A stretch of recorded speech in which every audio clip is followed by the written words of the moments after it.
వెంటనే ఈరోజు ద్వాదశి కదా, బిర్యానీ మనం వంటలు చేసుకొని తినేస్తే ద్వాదశిలో సరిపోతుంది. ఇది అగసి పూలు చూడండి. ఈరోజు ద్వాదశి రోజు అగసి కూర తినాల.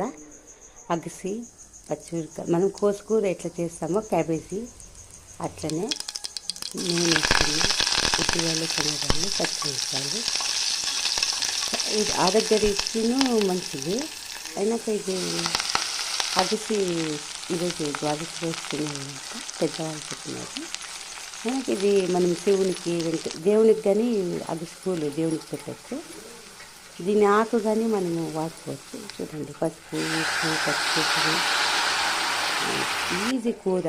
అంటే మనము ఈరోజు తింటేనే మంచిది అంటున్నారు, అందుకు నేను చేసినాను. మీకు అగసి పువ్వు దొరకలేదంటే ఆకుతో కానీ చేసుకోవచ్చు. అగసి ఆకుతో